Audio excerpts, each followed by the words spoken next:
দর্শক, গানকে ভালোবেসে মাস্টার্স পাস করা একজন যুবক সে রিক্সা চালাচ্ছে।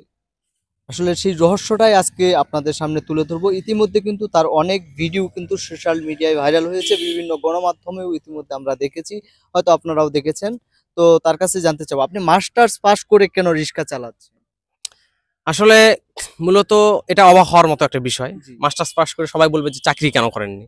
আসলে আমার প্রধান স্বপ্ন ছিল যে আমি গান নিয়ে আমি সামনে এগোবো, বা আমার একটা মনে মনে স্বপ্ন ছিল যে আমি গায়ক হব।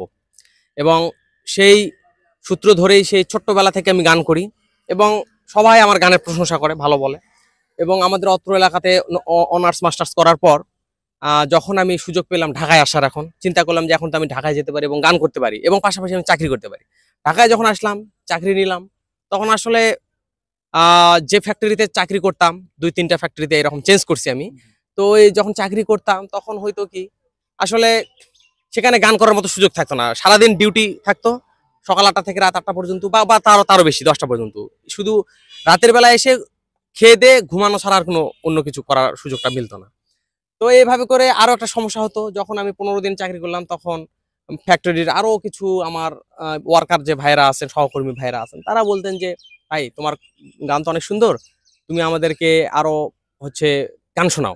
তো আমি গান শোনাতাম। হঠাৎ করে একদিন সুপারভাইজার এসে, তারা আসলে এই বিষয়টাকে ভালোভাবে নেই, মানে এই কাজের ডিস্টার্ব হচ্ছে বা এই রকম হচ্ছে ওই রকম হচ্ছে, তাদেরকে ডিস্টার্ব করতেছি, বা গান তারা একটা উন্মুক্ত হয়ে গান শুনতেছে, এই বিষয়টা আসলে দেখার পরে সুপারভাইজার আমাকে এক পর্যায়ে চাকরি থেকে চাকরিচ্যুত করে দিল। তো এইভাবে করে ২-৩ জায়গায় এরকম হয়ে গেল, ঠিক একই রকম সেম।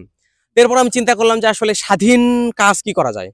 অনেক তো পৃথিবীতে অনেক রকমের স্বাধীন পেশা আছে, মানুষ কাজ করে। তো আমি চিন্তা করলাম যে একমাত্র রিক্সাটাই হতে পারে স্বাধীন পেশা, যেখানে কিনা একবেলা কাজ করে আর একবেলা মানুষ মানে ফ্রি থাকা যায়। এবং সেটাই হলো যে আমি যখন সকাল ১০টায় বা ১১টা ১২টা ১টা পর্যন্ত কাজ করলাম, কাজ করে ২-৪-৫০০ টাকা হয়ে গেল। আমার যতটুকু আসলে দরকার খাওয়া এবং থাকার জন্য, অতটুকু করে দেখা গেল যে বাদ বাকিটুকু সময় গানের যেগুলো প্ল্যাটফর্ম আছে সেখানে আমি একটু যোগাযোগ করার চেষ্টা করি, এবং একটু সামনে আগানোর জন্য সেই প্ল্যাটফর্মগুলোর চেষ্টা করি। এবং এভাবে করতে করতে আমি বেশ ভালো আছি, গান করতেছি, এবং আমার কাছে মনে হচ্ছে যে এটাই আমি বেশ ভালো আছি। আসলে এটাই প্রধান কারণ যে চাকরি না করার এবং চাকরি থেকে এই রিক্সা হাতে ধরার কারণ এটাই। আপনার দেশের বাড়ি তো নওগাঁতে, নওগাঁ। নওগাঁ জেলা। তো নওগাঁ থেকে এই যে গাজীপুরে এসে গাজীপুরের বিভিন্ন অলিতে গলিতে আপনি রিক্সা চালাচ্ছেন এবং যাত্রীদেরকে গান শোনাচ্ছেন। হুম। তো এই যে রিক্সাটা, এটা কি ভাড়া রিক্সা না আপনার নিজের রিক্সা? এটা আসলে এটা আমার নিজের না, এটা ভাড়া রিক্সা। দৈনিক কত টাকা ভাড়া দেন? এটা দৈনিক আমাকে দিতে হয় প্রায় আপনার হচ্ছে ৩০০ টাকা মতো। ৳৩০০। হ্যাঁ। তো ৳৩০০ এবং ইনকাম করেন কত টাকা? ইনকাম আমার ৮০০-১০০০ টাকা হয়ে যায়। ১,০০০ বা ৳১,০০০ মতো। হ্যাঁ, ১০০০ তো টাকার এতে মতো। করে কি আপনার সংসার চলে? বা হ্যাঁ, এতে করে আমার সংসার বলতে কি, আমি আমার যে থাকার যে এখানে খরচটা, এটা হয়ে যায়, আসলে খুব ভালোভাবে হয়ে যায়। নিজে থাকার জন্যই কি শুধু রিক্সা চালাচ্ছেন?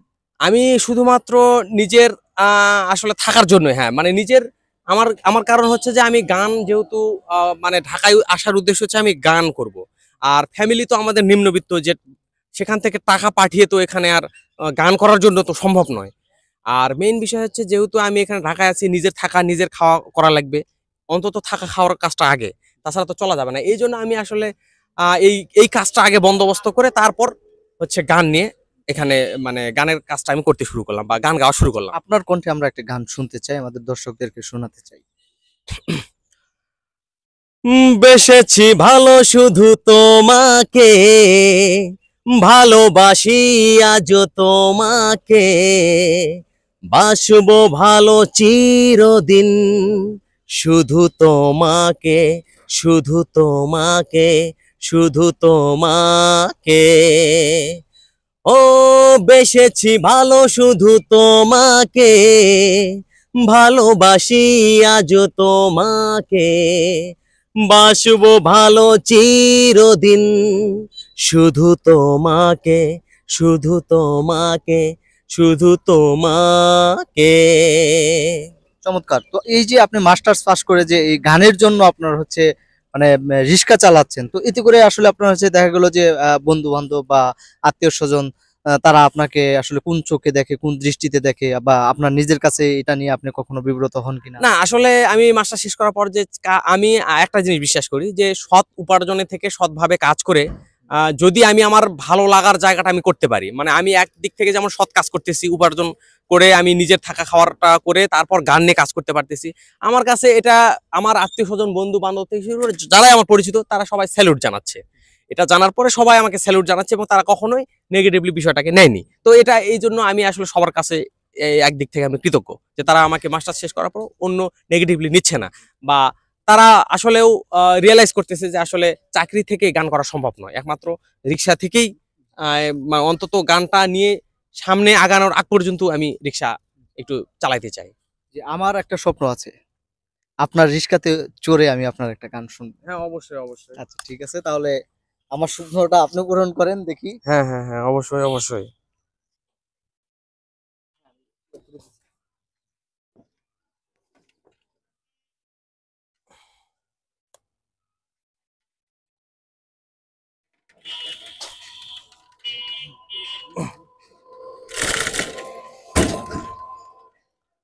দিল চির কে দেখ গালি গালি না, গান তো দিছি, পিক আপ তো ঠিকই দিছি। হ্যাঁ হ্যাঁ, এবার ওটা। একটু আস্তে আস্তে দেয় না। হুম। दिल चीर के देख तेरा ही नाम होगा, दिल चीर के देख तेरा ही नाम होगा, तेरा वफा तेरा जपा तेरा पाया होगा। आज भरी महफिल में कोई बदनाम होगा, दिल चीर के देख तेरा ही नाम होगा, दिल चीर के देख तेरा ही नाम होगा। इस दिल में कैसी बेकरारी है, तू क्या जाने तू क्या माने, उल्फत में आगे दुनिया आई है, क्यों ना माने क्यों ना माने। इस दिल में कोई है दीवाना मेरा, बिन तेरे कोई बिन मेरा भी रहीम, मेरा भी रहीम।